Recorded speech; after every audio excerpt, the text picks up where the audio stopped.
दोस्तों नमस्कार, स्वागत है एक बार फिर से आज की बड़ी और ताजा खबरों में। आपको बता दें कि किसान नेता राकेश टिकैत पर हुआ बड़ा हमला, बाल बाल बचे, बीजेपी पर लगाया गंभीर आरोप। वहीं असम में बीजेपी कैंडिडेट की कार से ईवीएम लाने पर पोलिंग टीम बर्खास्त, बूथ पर फिर से होगी वोटिंग। वहीं बीजेपी ने ममता बनर्जी पर चुनाव आचार संहिता के नियम तोड़ने का लगाया आरोप, कार्रवाई की मांग। वहीं कार से ईवीएम बरामद होने पर कांग्रेस बोली ये खुली लूट है, धांधली पर रोक लगाए चुनाव आयोग। वहीं टीएमसी का बड़ा ऐलान, बोली नंदीग्राम से जीत रही हैं ममता दीदी, दूसरी सीट से नहीं लड़ेंगी चुनाव। वहीं रैली में गृह मंत्री अमित शाह का बड़ा ऐलान, बोले तुष्टीकरण, तानाशाही और तोलाबाजी तीनों मॉडल पर चल रही टीएमसी। वहीं कन्याकुमारी में बोले पीएम मोदी, हमारा फोकस विकास पर, लेकिन विपक्ष का ध्यान अपने बच्चों और पोतों पर। वहीं बीजेपी नेता की गाड़ी में ईवीएम मिलने पर राहुल गांधी बोले इलेक्शन कमीशन की गाड़ी खराब और भाजपा की नीयत खराब। वहीं पीएम मोदी पर ममता बनर्जी का तगड़ा हमला, बोली आप ना बताएं कि मुझे कहां से लड़ना है चुनाव, मैं नंदीग्राम से ही जीतूंगी।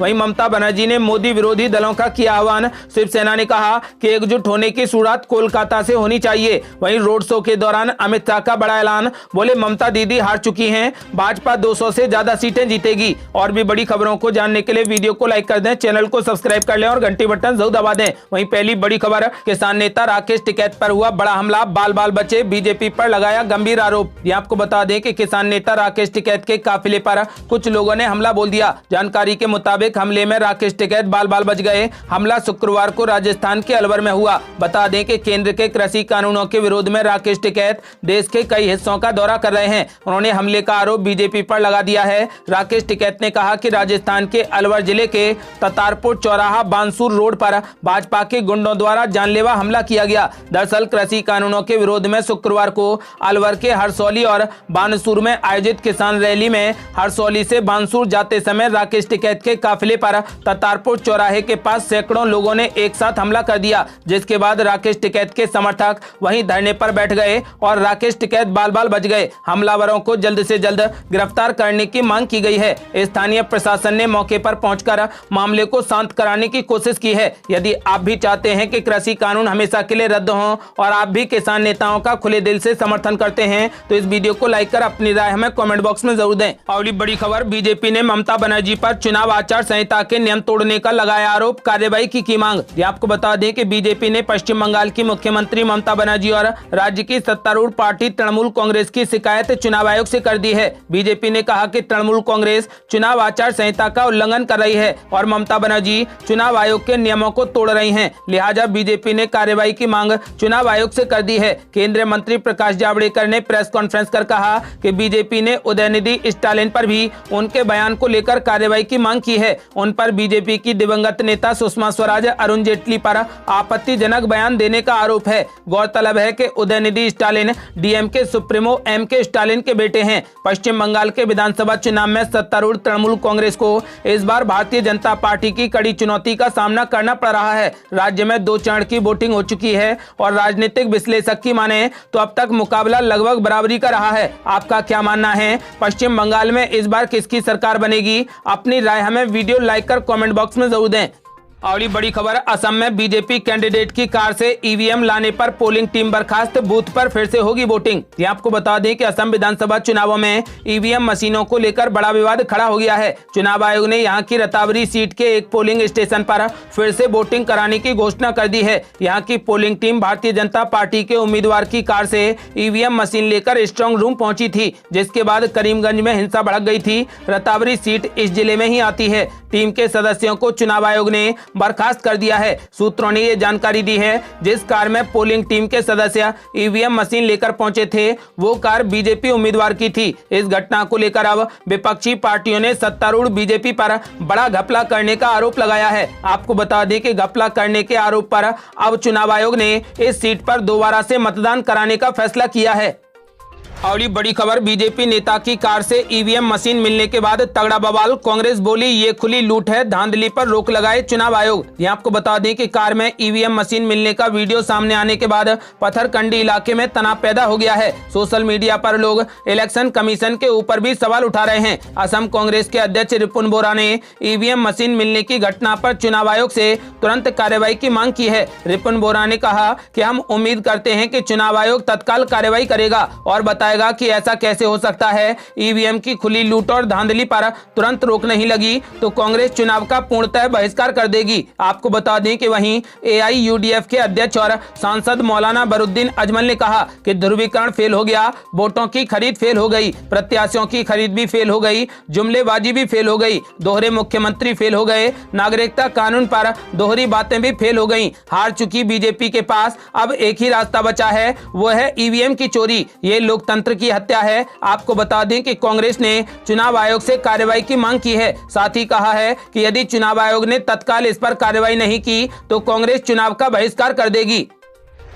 अगली बड़ी खबर, तृणमूल कांग्रेस का बड़ा ऐलान, कहा नंदीग्राम से 100% जीतेंगी ममता बनर्जी, दूसरी सीट से नहीं लड़ेंगी चुनाव। आपको बता दें कि प्रधानमंत्री नरेंद्र मोदी ने तृणमूल कांग्रेस प्रमुख ममता बनर्जी पर निशाना साधते हुए सवाल किया कि क्या वो दूसरी सीट से चुनाव लड़ेंगी, क्योंकि नंदीग्राम में ममता दीदी की हार निश्चित है। इसके कुछ ही घंटे के बाद बंगाल के सत्तारूढ़ दल टीएमसी ने स्पष्ट कर दिया है कि उनका ऐसा कोई भी इरादा नहीं है। पार्टी ने कहा कि नंदीग्राम से ममता दीदी 100% जीतेंगी। बता दें कि पश्चिम बंगाल में गुरुवार को दूसरे चरण का मतदान हुआ है। इसमें नंदीग्राम सीट भी शामिल थी, जहां से मुख्यमंत्री ममता बनर्जी चुनाव लड़ रही हैं। इसके अलावा भाजपा नेता जयप्रकाश मजूमदार ने प्रधानमंत्री की बात को दोहराते हुए कहा कि ममता बनर्जी नंदीग्राम में हार के बाद दूसरी सीट से चुनाव लड़ सकती हैं। हालांकि तृणमूल कांग्रेस ने इन सभी अटकलों को खारिज कर दिया है। पार्टी सांसद सुखेंदु शेखर राय ने कहा कि प्रधानमंत्री को ऐसे आधारहीन दावों के लिए माफी मांगनी चाहिए। पार्टी के एक अन्य नेता ने कहा कि ममता बनर्जी के किसी दूसरी सीट से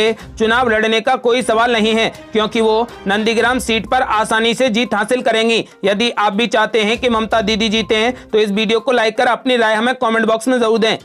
अगली बड़ी खबर, बंगाल की रैली में गरजे गृह मंत्री अमित शाह, ममता बनर्जी पर बोला तगड़ा हमला, बोले तुष्टीकरण, तानाशाही और तोलाबाजी तीनों मॉडल पर चलती है टीएमसी। आपको बता दें कि गृह मंत्री अमित शाह ने भारत बांग्लादेश सीमा के पास स्थित कूच बिहार जिले के शीतलकुची में चुनावी रैली को संबोधित किया। इस दौरान उन्होंने ये आरोप लगाया कि राज्य की तृणमूल कांग्रेस सरकार तोलाबाजी, तानाशाही और तुष्टीकरण के 3T मॉडल पर चलती है। अमित शाह ने भरोसा जताया कि नंदीग्राम सीट पर ममता बनर्जी परास्त होंगी। पूर्वी मेदिनीपुर जिले की इस सीट पर ममता का मुकाबला शुभेंदु अधिकारी से है। सीमा पार से होने वाली घुसपैठ को उत्तर बंगाल क्षेत्र के लिए सबसे बड़ी समस्या बताते हुए केंद्रीय गृह मंत्री अमित शाह ने वादा किया है कि अगर राज्य में भाजपा सत्ता में आती है तो वो पड़ोसी बांग्लादेश से अवैध घुसपैठ को पूरे तरीके से रोकेगी। अमित शाह ने दावा किया है कि उत्तर बंगाल क्षेत्र के साथ तृणमूल सरकार ने अन्याय किया है। उन्होंने ये भी वादा किया है कि उत्तर बंगाल के विकास के लिए भाजपा हर साल 2000 करोड़ रुपए खर्च करेगी और क्षेत्र में लोगों की चिकित्सीय आवश्यकताओं को पूरा करने के लिए एम्स अस्पताल की स्थापना करेगी। चुनावी रैली में अमित शाह ने कहा कि सीमा पार से होने वाली घुसपैठ उत्तर बंगाल की सबसे बड़ी समस्या है। तृणमूल सरकार इसे कभी भी नहीं रोकेगी, इसे केवल भाजपा रोक सकती है। ममता बनर्जी राज्य की सरकार को 3T मॉडल यानी तोलाबाजी, तानाशाही और तुष्टीकरण के मॉडल पर चलाती हैं। आपको बता दें कि गृह मंत्री अमित शाह ने जनता से बीजेपी को वोट देने की अपील की है। अगली बड़ी खबर, पीएम नरेंद्र मोदी पर ममता बनर्जी का तगड़ा हमला, बोली आप ना बताएं कि मुझे कहां से चुनाव लड़ना है, मैं नंदीग्राम से ही जीतूंगी। आपको बता दें कि पश्चिम बंगाल के कूच बिहार में मुख्यमंत्री ममता बनर्जी ने प्रधानमंत्री नरेंद्र मोदी पर तगड़ा हमला बोला। किसी दूसरी सीट से नामांकन भरने वाले बयान पर ममता बनर्जी ने पलटवार करते हुए दावा किया है कि वो नंदीग्राम सीट से ही चुनाव जीतेंगी। कूच बिहार में ममता बनर्जी ने कहा कि मैं आपकी पार्टी की सदस्य नहीं हूँ, जो आप मुझे बताएंगे कि मुझे कहां से चुनाव लड़ना है, मैं नंदीग्राम से ही जीतूंगी, लेकिन आपको चिंता करने की जरूरत नहीं है। जनता से अपील करते हुए ममता बनर्जी ने कहा कि मुझे पता है कि मैं 100% जीतूंगी, लेकिन मेरे साथ कम से कम 200 उम्मीदवारों को भी जीतना होगा ताकि हम अपनी सरकार बना सकें, इसलिए टीएमसी उम्मीदवारों के लिए अपना वोट डालें। इसके अलावा दिनहाटा की एक रैली में ममता बनर्जी ने पीएम मोदी से गृह मंत्री अमित शाह को काबू करने के लिए कहा है। ममता बनर्जी ने कहा कि प्रधानमंत्री मोदी को बताना चाहती हूं कि पहले अपने गृह मंत्री को काबू कीजिए, इसके बाद आप हमें नियंत्रित करने की कोशिश कीजिए। ममता बनर्जी ने खुली चुनौती दे दी है कि ममता बनर्जी नंदीग्राम सीट को ही जीतेंगी। आपको बता दें कि उन्होंने पीएम मोदी से कहा है कि यदि रोका जाए तो रोक लेना, मैं नंदीग्राम से ही जीतूंगी।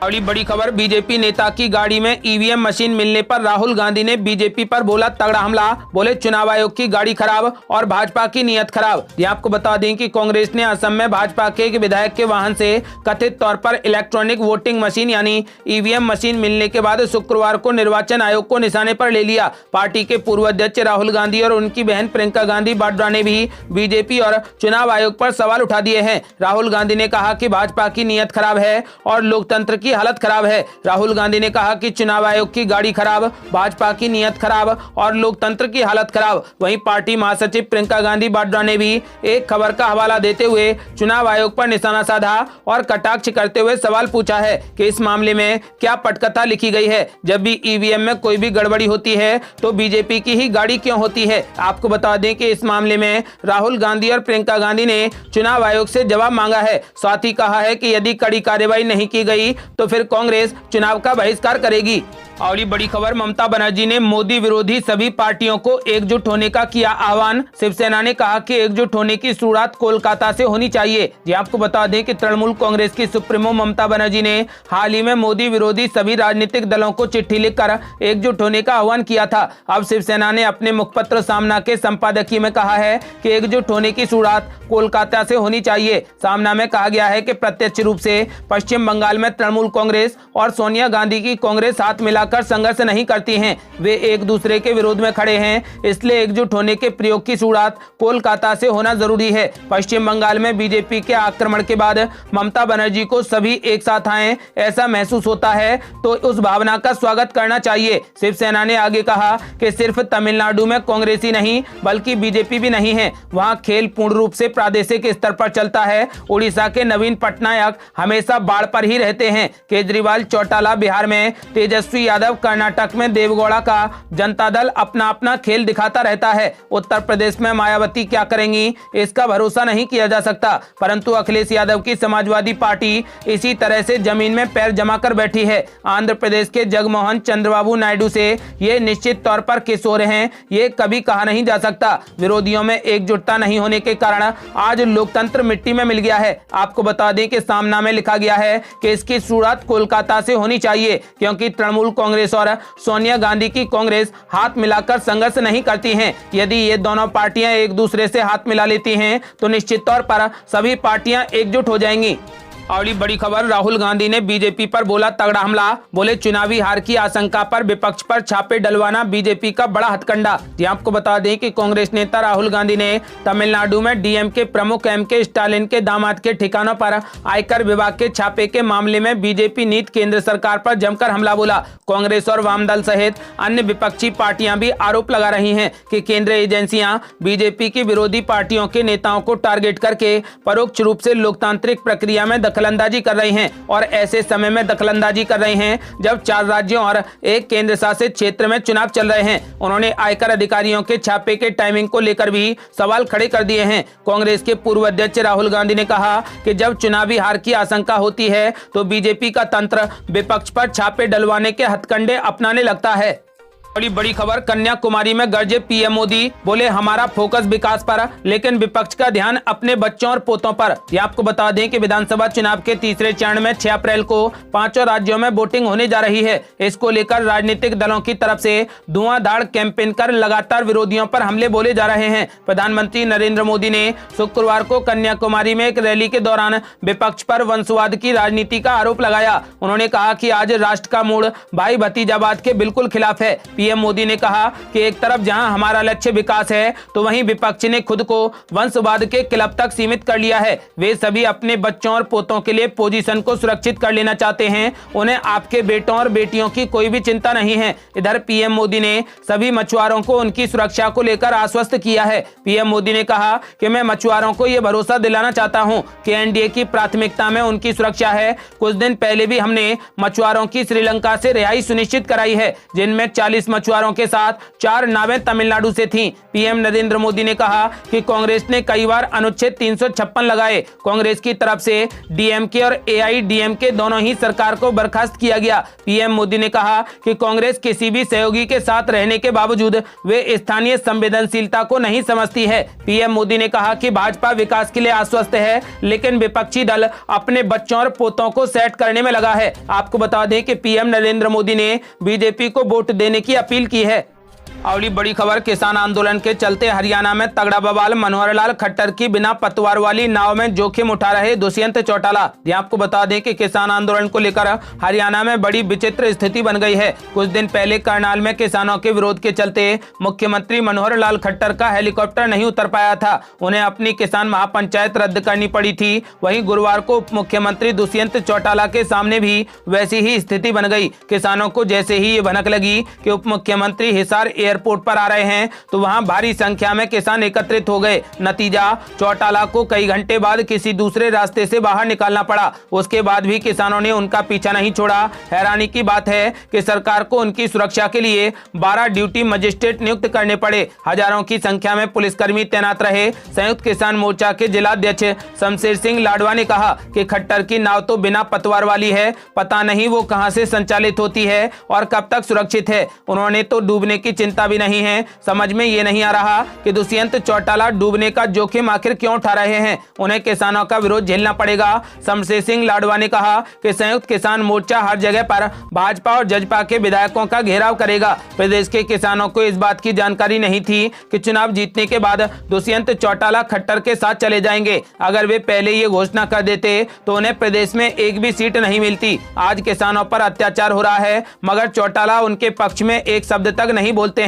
किसान संगठन के नेताओं ने उनसे अपील की थी कि वे सत्ता छोड़कर किसानों का साथ दें, लेकिन वे कुर्सी से चिपके रहे। आपको बता दें कि संयुक्त किसान मोर्चा अब हर जगह पर भाजपा और जजपा के विधायकों का घेराव करेगा। यदि आप भी चाहते हैं कि कृषि कानून हमेशा के लिए रद्द हो जाएं और बंगाल में टीएमसी की सरकार बने, तो इस वीडियो को लाइक कर अपनी राय हमें कमेंट बॉक्स में जरूर दें। यदि आपने अभी तक हमारे चैनल को सब्सक्राइब नहीं किया है तो कृपया चैनल को सब्सक्राइब कर घंटी बटन जरूर दबा दें। जल्दी मिलते हैं बड़ी अपडेट के साथ, तब तक के लिए जय हिंद, जय भारत।